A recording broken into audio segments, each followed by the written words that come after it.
Good morning and good afternoon, and welcome to Managing CX Through Turbulent Times. The next hour will be a lively discussion between Macario Namey, Chief Strategy Officer at ASAPP, and Ian Deason, former SVP of Customer Experience at JetBlue. Macario leads the go-to-market team and strategy at ASAPP, working with some of the world's leading brands to empower agents and streamline contact center operations. And in his most recent role, Ian led a team of 16,000 customer-facing crew members involved in all airport, contact center, and in-flight operations. During his 15 years at JetBlue, Ian scaled the company's business, culture, and industry-leading customer service through multiple phases of growth. We encourage you to ask questions as we go along via the question and chat panel on your Zoom menu. We have time at the end for live Q&A, and it's a great opportunity to get the opinion of one of the best CX leaders in the industry.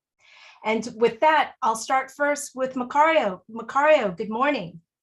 Good morning. Thank you very much, Teresa. Really appreciate everybody coming in and joining us for what I hope and expect will be a fantastic conversation with Ian Deason.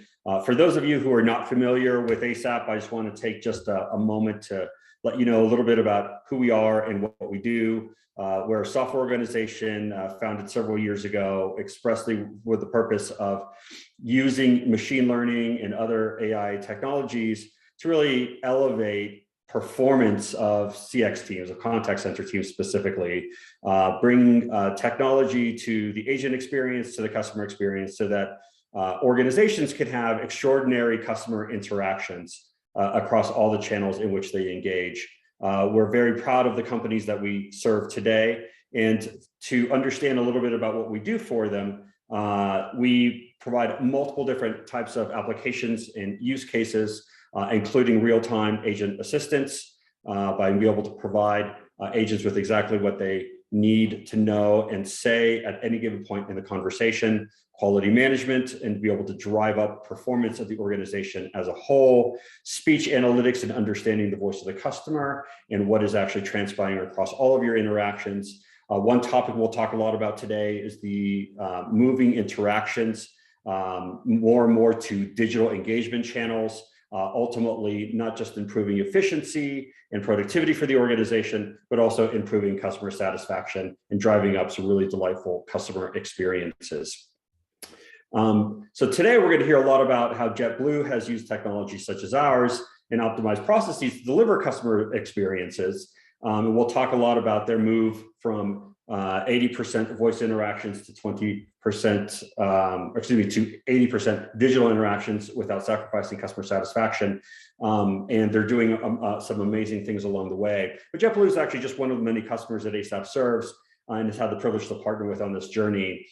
We've actually have a very special team within ASAPP that actually comes from the industry, that are people who are just like you, who have spent decades within contact center operations, leading teams, leading technology within those teams, managing agents, managing partnerships.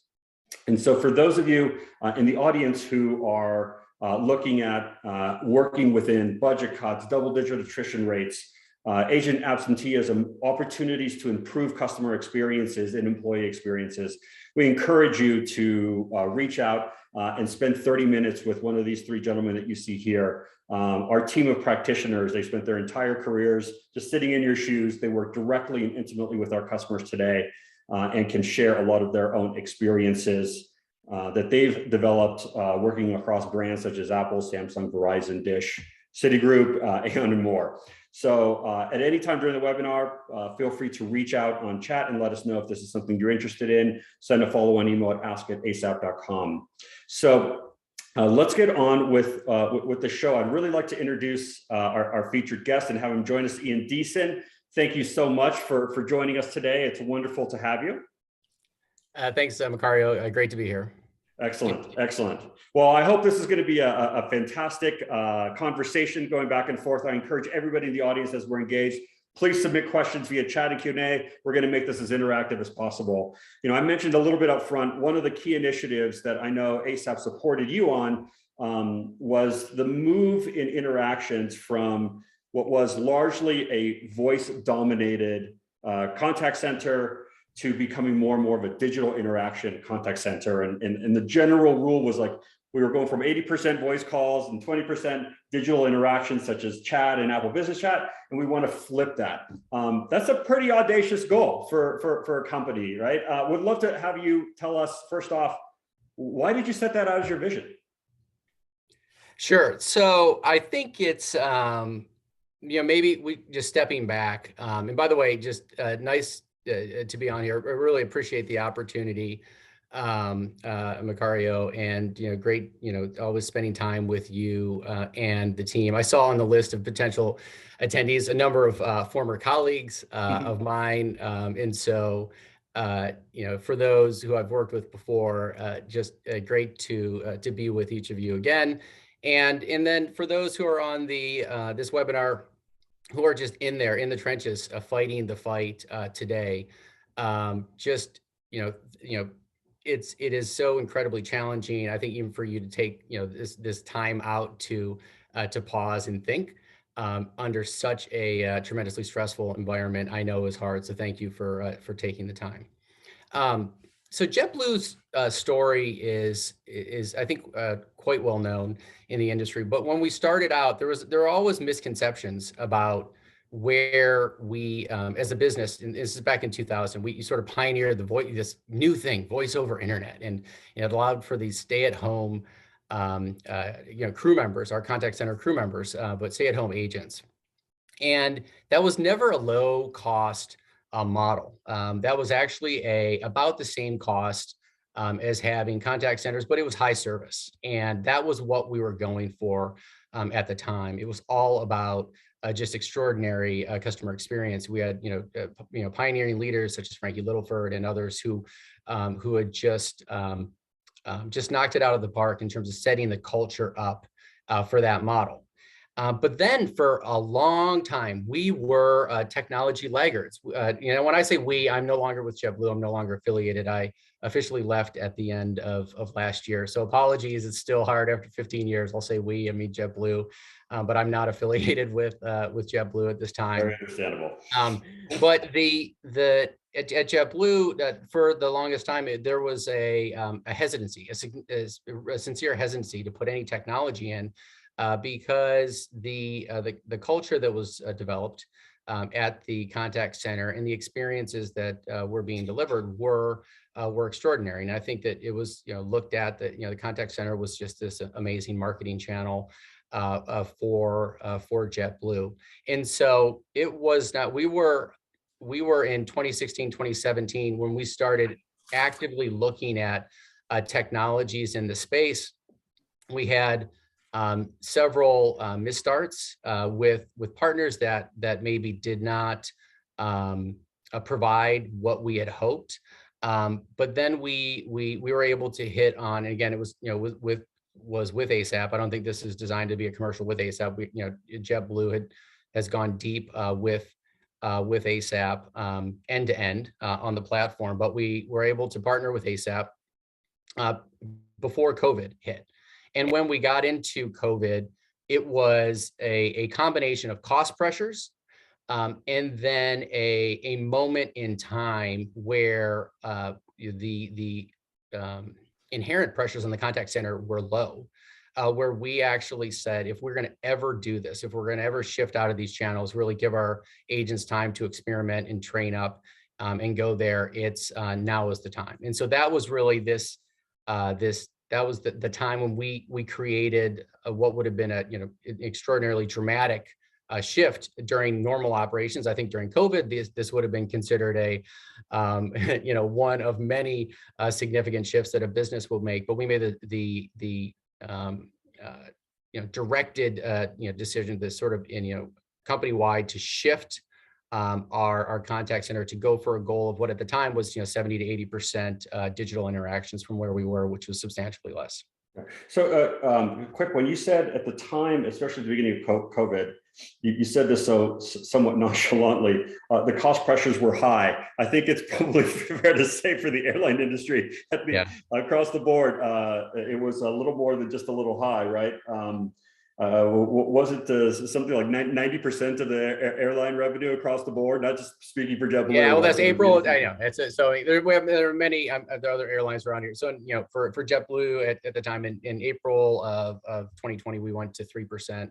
3% of the customers who were supposed to fly during that month flew, and so it was a mass a dramatic shift. But at the same time, so we there was a moment in time where you can actually create the environment to shift your leadership and to change your organization. And I think this is a really important topic that maybe we can spend a little bit more time on today, is that your organization is reflective of your technology.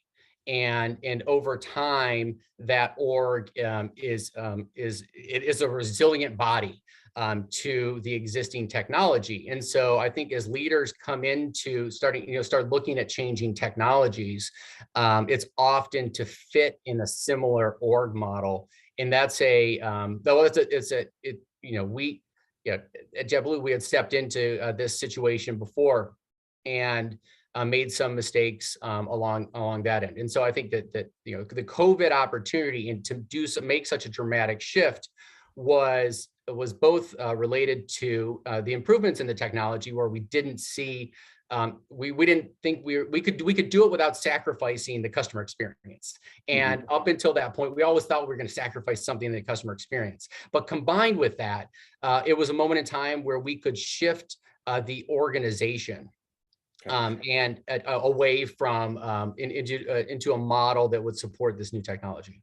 So you mentioned trying to move to more 70-80% digital interactions. What does digital interactions mean? Just for clarity's sake, I think sometimes the word digital can be very very broad. So what did it mean for you? Sure. For us, it's not voice, right? It's basically everything that is it's chat. It's it's anything that if your system is able to contain interactions, it's anything that's coming on the web. You don't want to use email. Email would, is not, I do not consider email a digital transaction. I'd much rather people get on the phone than use email, to be honest with you, because it is just so miserable in terms of from a productivity perspective. But yeah, so digital is anything related to texting, texting, chat that the customers are able to interact with the system, and you can achieve some level of containment. Okay. So when you think about that, what are the benefits that you were banking on and sort of building your business case around? I would imagine efficiency is a big part of it, but we'll love to kind of get your sense of, like, when you talked about this amongst your peer group, the leadership level, and they said, like, well, why are we doing this? What are we going to get? How did you talk about it? Okay, for the first thing, no loss in customer experience. That is number one. But we knew in the backlogs where we would have and this is again, pre-COVID, right? We're not nearly dealing with the intensity that is going on right now in contact centers, but we knew there were simple things that could be solved that we just couldn't get through to those customers. And as much as we wanted them to go online, that barrier to getting online and finding something on a website on their own was high. And so a lot of what we saw, the benefit we saw in going to shifting to digital, is that your self-help, the customer's self-help goes through the roof if you do it right. And I think this happens both if the customers are interacting with you on the web and you have the ability to intercept them and to help them sort out the issue, or if they're coming into your architecture on the phone, and you can point them into any of the digital channels where they can then come into text. And if you can just try to figure out baseline where they are moving and point them to one of the self-help channels, that was, at least for JetBlue at the time, that was a massive step forward. And JetBlue was looking at a situation where of the total number of things that would need to be solved, about 70% on our best days, about 70% could be solved on our website. But that number was never achieving that high of a percentage because customers just weren't able to find it. So that was a lot of the shift to digital. It's actually it's no loss in customer experience. It's handling the simple things fast, but then it's actually like taking advantage of the existing tools that are there that customers are just finding. That's just a lot of the baseline case. Yeah. And so if I'm sitting in the audience right now, because we, certainly for us, we have lots of conversations with organizations who are also to share the broader vision, but that's a pretty audacious goal that you laid out.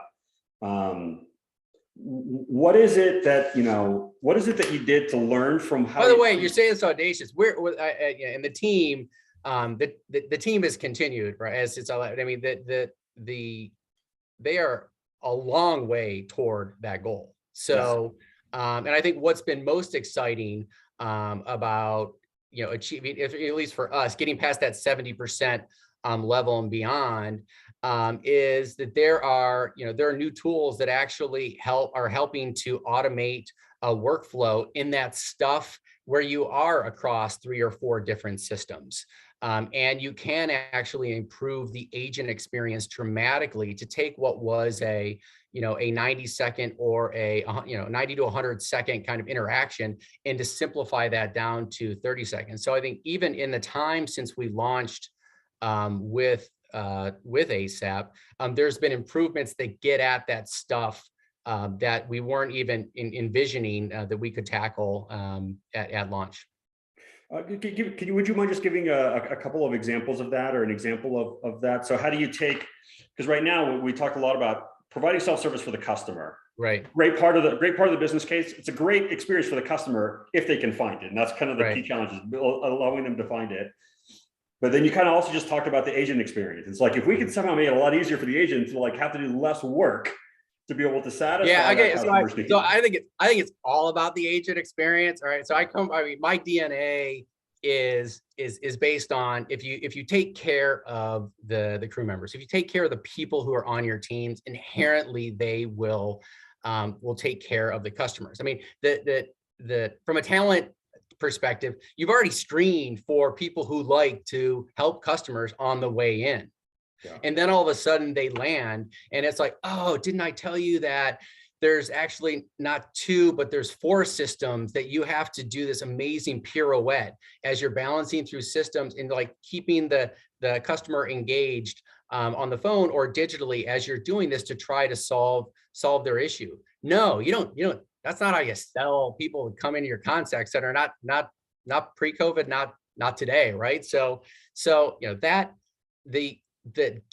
helping with the stuff with agents is critically important. And when we talk about workflow and we talk about the tools that are coming out now that can sit beside existing systems and autofill and to reduce time on agents, that is a great thing. That pays dividends because a lot of these things are, at JetBlue, there were, several situations where you're hopping in between currencies and to perform a change cancel transaction. I think they take 33 to 36 steps, something in there. Anything you can do to streamline that is going to make your agents happier, and is going to in turn allow them to feel better about what the company is doing and deliver better experiences. Yeah, one of the things that we do here at ASAPP is we have sort of two distinct capabilities. One is to be able to more deeply understand the exact workflow of what an agent does on any given particular intent, and to be able to look at it across all the agents. So you understand what is actually causing the most amount of work. And that's sort of like an analytics offering, so you can get insight into what's happening, and then that can guide what you want to do next in terms of building out new systems, building out new flows. The second is a capability that will actually automate portions of that sort of series of micro processes.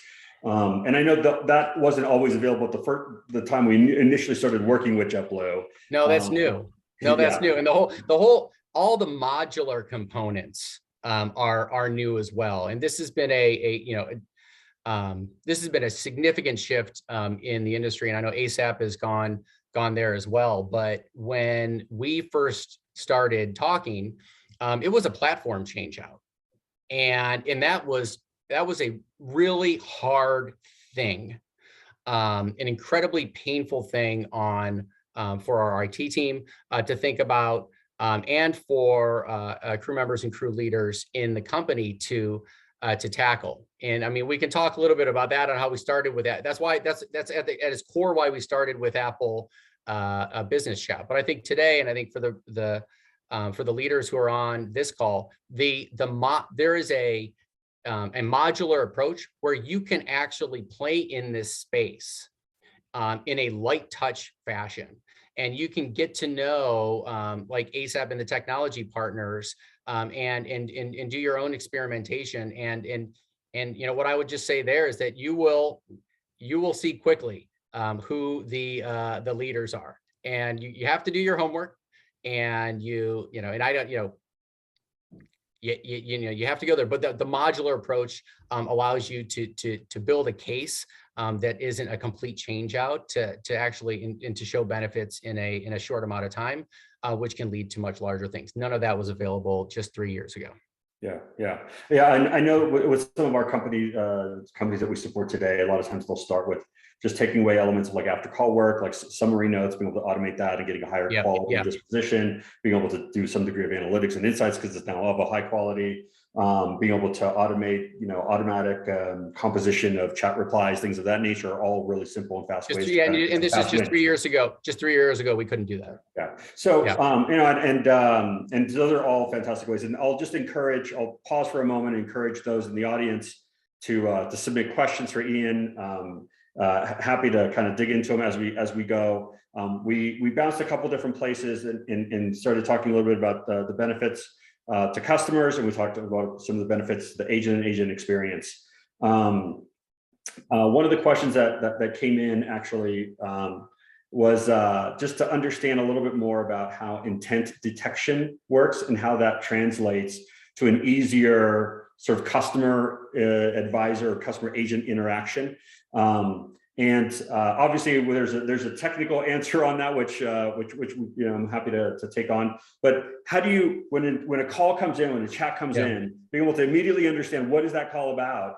How do you use that in the framework to try and deliver a better experience for the customer by making it a better experience for the agent? Yeah. And so, I mean, look, intent detection it's the same. It's an architecture that you would have on your phone, but it's just, take that and it's just super powered in a digital channel. And it's super powered in the sense that it's at each step, it's reacting to what the customer, they're actually choosing a phrase, or you're putting their question, and the system is interacting with that in a way where, as opposed to just going through a phone tree, it's actually that, but much more, right, in terms of getting at the intent. And so, the way that helps agents is as these customers get in the digital channel, and you can see, and I think this is really, really important, because if you can see where they want to go.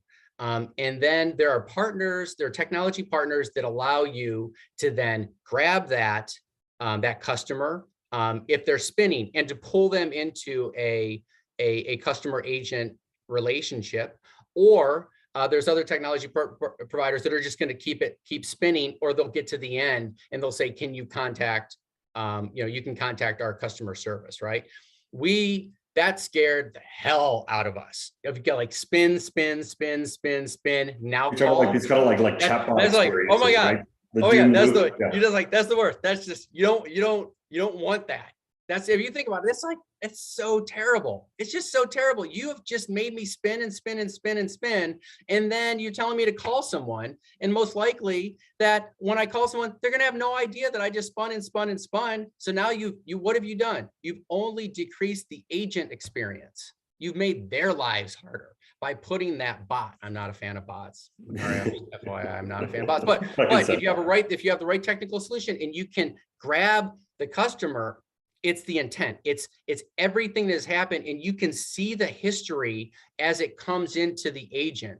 And not only can you see that history, if they're tagged in on their phone, if you have them on some sort of loyalty program or other, that should pull in as well. And then if you have a strong technology partner, you should already have pre-populated suggestion that's coming and showing up to that agent. I mean, and that is a powerful stance for an agent. They feel empowered in a totally different way than if I'm sitting there and a call is coming in after someone has spun on a bot and you have to recollect all that information. So that's where I think, just to get your question on intent, that's where it can be really, really powerful if done well in a digital sense, whether or not it has to transfer to an actual person to finish it. You don't lose that work. Yeah. Yeah. The agent experience and trying to simplify a lot of the workload that they do. I remember I was in a conference and I was chatting with a group of folks who lead contact centers today, and we were talking a little bit about the headline of the Great Resignation, and obviously there are a lot of sort of social economic factors and post-pandemic cultural shifts that impact the struggle for people to be able to hire and to retain. But one of the things that we keyed on was a really important theme was, I'll give an example of this one lady who's not in the airline industry, she was in more of the healthcare industry. And she said, so our first group, we hired 10 people. Mm-hmm. 6 show up for day one. We already lost 4 that just didn't even show up. That's awesome. I love that. That's the best. We had, it's a 3-week training. By the end of 3 weeks, we've already lost 3 people. Yeah. So we have 3 people who are going to continue on, and probably 2 are going to make it to the 6-month mark. And she said, the primary job that they take if they don't come work for us or if they leave is fast food.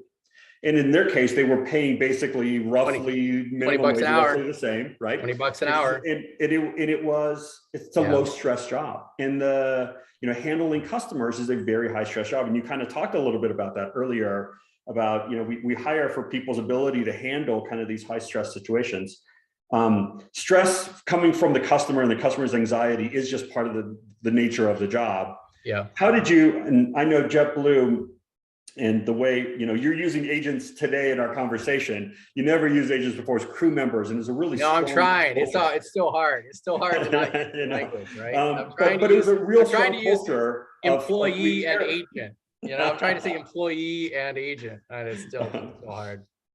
But it was a reflection of like this incredible culture of like, we really, really value the employees and not just trying to give lip service to it, but truly like trying to take care of them. And you had some great statistics of longevity of the team, et cetera. What was the approach on crew member experience? Like, how did you think about it culturally? What did you try and do to kind of make their world a little less stressful for what is naturally a stressful job? Oh, you're asking a really hard question, Macario, because it's been an incredibly challenging time for all contact center agents, and I would say just for all these teams. What did JetBlue do specifically? I think the things that started working is that we moved quickly on pay adjustments and also trying to just find anywhere where we could, whether it's the shift to digital, whether that it's looking at other providers and other ways that we can just work with the teams to offset some of their burden in some way. But I don't think any context, it is such an immensely challenging time right now that I don't think that I can't tell you sort of like the 2 or 3 silver bullets that people are doing. What I will share with you, and this is across the industry, is that there are businesses that are moving, and they're addressing, they're trying to get in front of pay quickly, and there are businesses who are not. And I think you can start seeing this show up in in customer service trends. It is this lifetime value of a customer thing. It is real, and this next, customers, especially, I mean, thinking in the airline industry, as people are coming back and starting traveling again, but in any industry, the customer service has not gone away, and those companies that are not moving to support their frontline employees, they're going to pay for it significantly in either the health of their brand or the sort of long-term customer value that they're going to get from their customers. It will impact. Yeah. Great. So I want to get to a couple questions that came in. So what was the average call length prior to the introduction of the digital interactions versus after? I don't know if you recall those stats. Calling, is that after contact, or is that how long did we keep them waiting? Well, let's say like the call length. Let's say while they're actually engaged with a customer. Yeah. Oh gosh, this is your average. You sort of, it's in the 5 to 7 minutes. Total interaction with the agent. That's just a little bit of a clarification. Oh yeah. We're making this real time here. Yeah, it's typically it was in the sort of, average 5 to 7 minutes, right in there. Okay. And did you see with digital, it's a little hard to kind of compare because they're not quite apples to apples. Yeah. With the ability to do, concurrency, and messaging is inherently asynchronous. And I guess I'll extrapolate a little bit on the question, which is, did you feel that does digital help? The answer is yes. Yeah. Okay. Exactly. All right. I don't know. I sit here today as I was one of the leading naysayers back in 2015, 2016 on this on this technology, and I just didn't believe it was there. I just didn't believe that it could achieve the level of customer experience that we needed at JetBlue at the time. And so I've gone full circle and on this. I've come around, and I think this, the statistics are telling. I think in general, when you find the right partner, you will get one agent will become a lot more than one. You will be able to contain many interactions that will be much faster for customers who can either utilize your existing systems, or you're putting them into a one of your employees who can actually, because they have that history, they can then solve things more effectively. And so, yeah, I mean, just I don't think I would not be here talking about this if I didn't believe that it held a lot of value for companies. Okay, great. So you mentioned you don't like bots. There's another question that came in. You mentioned you don't like bots. Yeah. Would you agree that a bot designed to where they enable the customer to self-serve and reduce the need to speak with an agent is the preferred experience for the customer? No. I want an off-ramp. I don't want to contain, because I'm more worried about when things go wrong. And again, this is a customer satisfaction philosophy, and it's either, if putting yourself in the customer's shoes. I hate when I spin on a bot and then I get to the end and I can't solve my issue, and I then have to call in or engage in a different way, and especially if that information is not carried over. And so if there are a number of bots out there, many of whom claim to have AI or sort of machine learning built in. To that, I would say look at the team, all right, and go deep. And someone who's been burned on this before, look into the backgrounds of the leadership and actually go deep into how much AI experience they have, and don't settle for an adjunct into Microsoft or Amazon as being like a perfect solution. They won't know your language. And so I am more concerned with customer experiences when they go wrong than anything else. Okay. I don't want someone who's actually has an issue. They're coming to engage with us either online or they're texting in or other.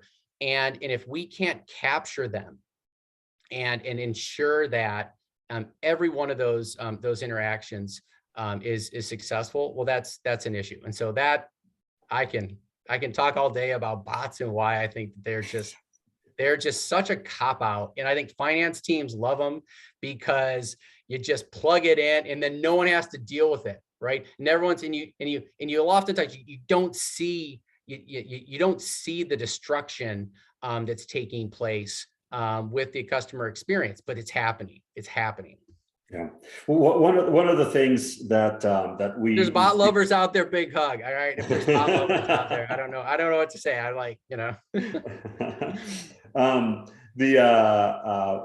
of the things that we actually have spent a lot of time with in some of the customers that we serve today is what we found was that the bot team is so distinct and different than the people who are actually managing the live interactions with the agents. And so what gets reported out is, we have 70% containment, 80% containment. It's celebrated as a massive success because there's no real understanding that so much of that had failed and actually then came over as a call or an inbound chat with an agent, because there was no link between the systems. There's no link between the teams. And so everybody declared some degree of success, but in fact, we contained it. Experience. Yeah, we contained it. Yeah. We got, I would just say this, okay? And I know this isn't meant to be a commercial, and it's not. We're obviously partnering. JetBlue is partnering with end-to-end with ASAPP. I was a big champion of that. I believe in the technology and the team. Right? We looked at numerous technology partners during our time, and ASAPP was unquestionably the best technology partner in the world. And they exceeded all our expectations. Everyone on this call, and if you're engaging in the space, you have to do your own homework to get to that same place, where that level of confidence has to exist, because it is, if you find the right partner and they will deliver to you the analytics and the reporting that will show you where customers are spinning. They will show you when these interactions are not working out, and they will be proactive. The right technology partner, they will be the ones who are proactively bringing to you how your team should move. It's like another leg on the stool if you get it the right way. Yeah. I know one of the things that so thank you for saying that. Appreciate the kind words. This was not meant to be a commercial by any stretch. I guess I say that more, Macario, because that is what the leaders need to get to that point, where that is the level of confidence in going into this stuff. And having that level of partnership. If you can find the right partner, it makes all the difference in the world. And again, with the modular approaches that are out there today, you can experiment in a number of different ways. Yes. Sorry, our lighting is getting a little funky in here, but yeah, no, all good. You mentioned being able to be smart about how do we support the organization to get better and stronger. One of the things that I know we spent quite a bit of time on, we also spent some time on with the JetBlue team, is by understanding and analyzing what's actually hitting the agents themselves, the interactions that they're having. That should actually inform what we should be bringing forth in a bot or some degree of automations or some degree of self-serve. And so learning, and our philosophy, and I think we are aligned on this, is that the smartest part of your organization are the people who are managing the customer interactions, who are there live. Your most tenured agents, the ones who've been serving customers for weeks, months, years. If we can understand what's happening with them, how they do their work, what are they struggling with, that will sort of inform a lot of the roadmap on here are the best, here's the lowest hanging fruit to go bring forth into the bot, bring forth into some degree of self-service. This should be the priority list in terms of what we want to be doing next, in terms of the systems that we build to make it easier for them. So there's so much wealth of information, not just in what the customers are calling in about, but also on what the agents are doing. And I know our philosophy that gets embedded into the technologies to be smart about that, bring some degree of automation to the agent experience, and then bring a lot of that learning forward into the customer experience. A couple of questions that came in while we were chatting, because I do want to get to them. What about using bots for auto responses for incoming emails versus calling? You talk about emails are just email. Oh my gosh. Oh, email is so hard. Email is so hard. And it's so hard to wean customers off email as well. But just know that email is not balanced. It's the customers can dump into emails, and they should not, any of those, if you can get those into a call, you should do it. Just the email is such an incredibly hard channel and you got to have it a lot. There's from a regulatory perspective, there's often legal reasons in many industries where you need to have an email channel. If you can get that into a call and you can get someone interacting to sift, right, there's intent, there's emotion, right, and there's effort. And if you can get someone interacting with an individual, you're just so far more likely to come out with a good solution in the end. One thing that we did with a customer of ours is we put in an auto response to the email with a direct link to Apple Business Messages to try and it was an option. It wasn't exclusive. They could remain an email if they really wanted to. But it was a one-click way to transition into Apple Business Messaging. And I know an area where you started early on we talked about there's modularity a lot with the technology that we support, but like ways to experiment, ways to get started, just go and get some fast wins. You started with Apple Business Messages as a way to kind of get started with some of your sort of frequent flyers. What was the customer reaction to that? What was the customer experience on that? How did the customers take that? When we go back to we try and get them used to more and more digital interactions. Great for the business, but how do the customers take it? It was not as expected, and what I would tell you is JetBlue launched the Apple Business Chat. That was our first product that we did with ASAPP, and we did it to our best customers, the Mosaic customers, and what we found was that our Mosaic customers, we had delivered such an amazing experience to them.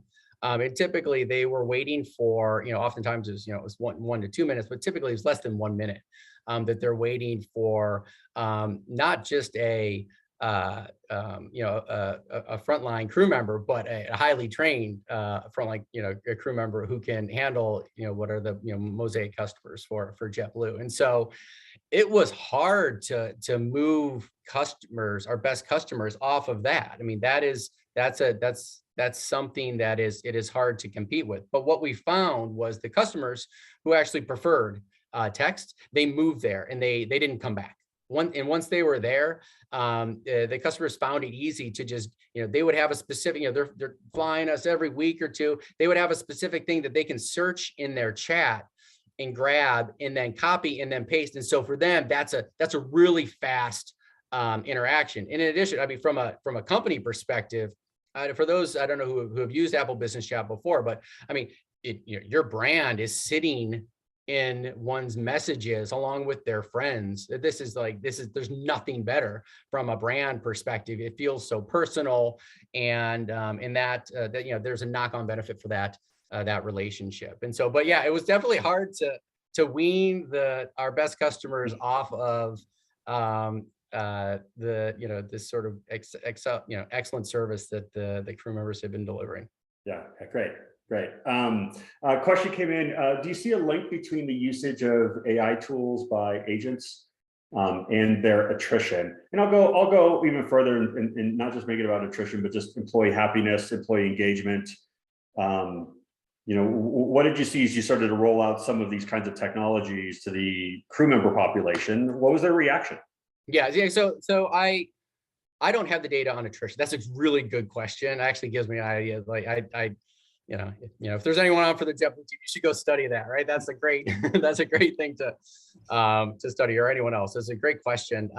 But what I will tell you is when you get the platform right, the employees will, the feedback will be positive from the start.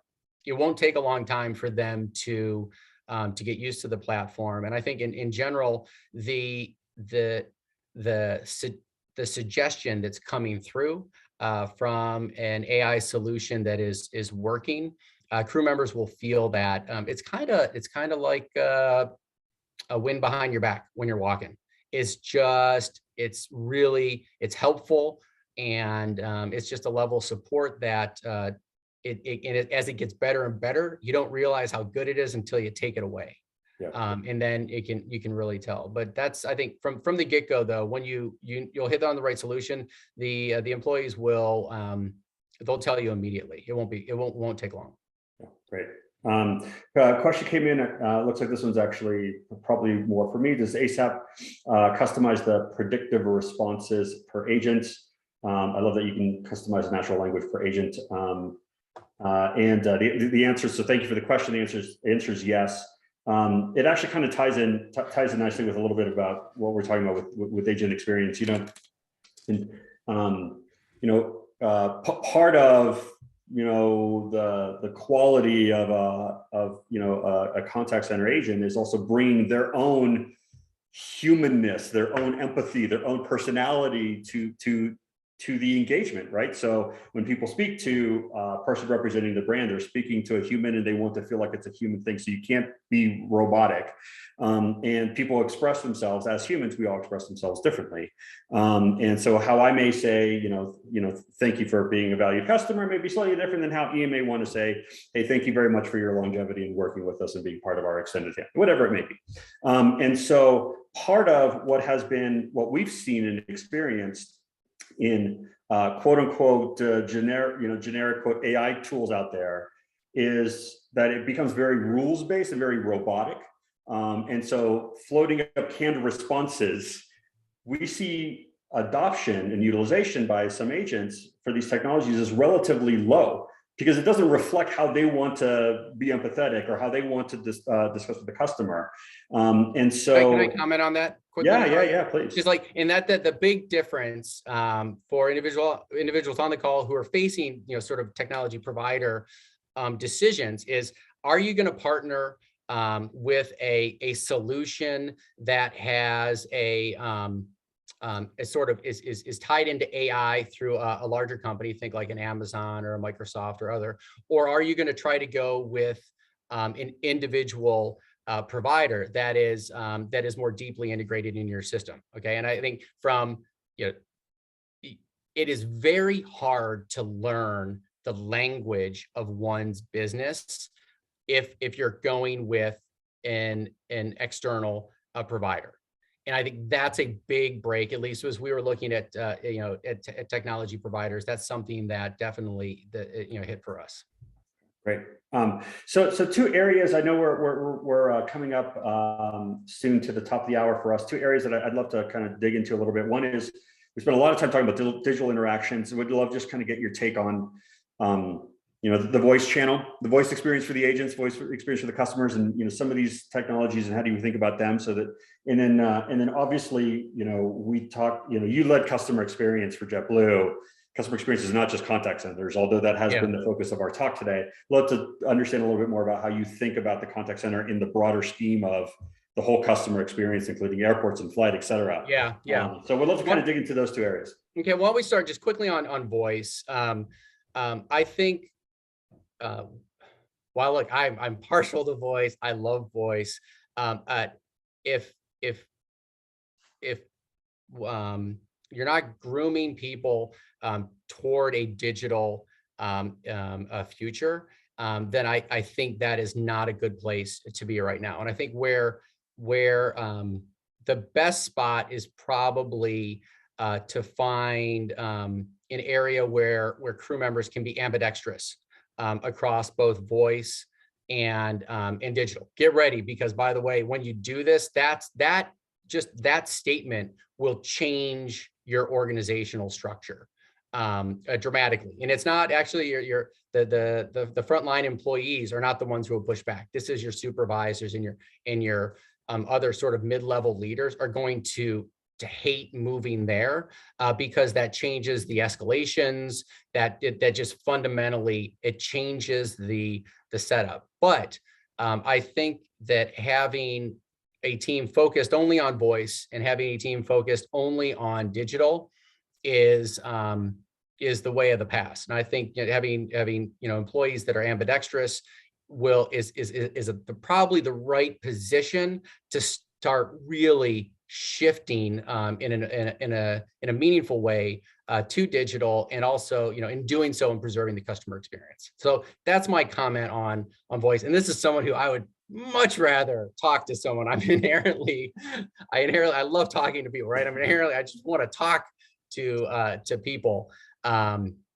You can do both, and you can do the handoffs. And if you do it right, and when your agents are on their game, they're teaching customers as they're going on, and most likely the next time the customer is engaged, it'll probably be in a digital fashion. Now, where does this all fit in with customer experience and in the broadest sense? And I think I'm glad you brought that up, because some of the most interesting work, there's two big, in sort of this customer experience space, there's been a couple major changes. There's been a lot of changes, but a couple major things in the last, call it 2 to 4 years. The first is how AI and machine learning technology has improved. And that's why we're talking a lot of what we're talking about on this webinar. The second is how this sort of database architectures, the snowflakes of the world, sort of these architectures for storage have changed and improved. And those two factors are playing out in really compelling ways that are going to dramatically positively impact the customer experience. And so increasingly the goal is, because you're not limited by one identifier. The goal is to get this information into the proper architecture. So as if it's a voice call, that there's real-time transcription. That transcription is then going into your database. It's becoming a part of a holistic view of a customer. Any digital interactions are going into this database, and that information can be mined and can be fed across numerous channels. So in the airline industry, the primary sales channel is, in my mind, is the flight attendants, the in-flight crew members. They are the individuals who are closest to the customers for the longest period of time. If you look at your average stage length, invariably the reactions that the customers will have are about the experience, the service that was delivered, et cetera, 2 hours, sitting in a seat where customer anxiety is relatively low once they get in that seat and they have their bag above their head versus trying to get to and from the airport. So the ability to take that contact center information, to put it into into storage that can be accessible and then pushed across teams, and a future beyond that where the employees are interacting directly. That is where this whole thing is moving. That's what is really, I think, some of the most exciting work right now in customer experience, is looking at both the sort of how to move that information across teams so that you get out of these silos in these different organizations, and to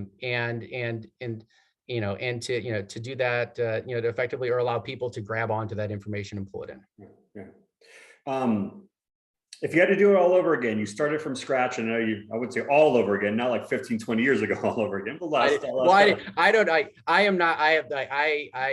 stood on the shoulders of amazing leaders who, had founded, JetBlue and the contact center, and the legendary customer service was entirely due to them. And I'm sure there's leaders, on the call here who are just, they're the best people in the world. And that's where it all came from. I just had the privilege to lead them for a couple of years. What would you tell somebody who's starting out? What's the lowest hanging fruit? Where do you go get started? Now you've learned, and I'm sure you have your share of scars along the way. Oh my gosh. Where to start? I would say find a way that you can work with multiple providers. You will know quickly who can deliver and who cannot. I think if hindsight's 20/20, holding on to technology partners far longer than we should have. When you would know within the first 6 months, and it becomes so hard. You build a business case, and you're just, as a leader, you're so bought into things, working. And if they're not working, don't be afraid to cut and to be honest with it, and to find a partner that is truly a technology partner that is truly a partner. Because when you get it and when you hit on it, you're going to feel like you're going to be like, oh my God, it's like I didn't have one arm before, right? I mean, I actually have, there's a business that's supporting me. It's giving me the analytics, it's giving me the information, and wow, the occasional suggestion that just makes so much sense. That's, I think, in hindsight, is to work with multiple partners and cut bait early. Fantastic advice, Ian. Thank you so much for spending the time and sharing your knowledge and experience that has been honed over the last several years. Obviously, thank you very much for being supporter of ASAPP. We're immensely grateful. We've learned a lot together working with JetBlue and continue to do so. Thanks again for the time. And just a reminder to those on the call, we have a wealth of information and learnings that we've experienced from companies of all different kinds of industries, including the travel and transportation, telecommunications, consumer electronics, and more. And we encourage everyone to take advantage of these great resources with these three gentlemen that you see here. Simply let us know either in the chat on your way out, or send us an email at ask.asap.com. And so thank you very much again to our featured guest, Ian Deason. Thank you all very much for the time, and we look forward to following up with you in some of these industry briefings. Have a great afternoon, everybody. Thank you.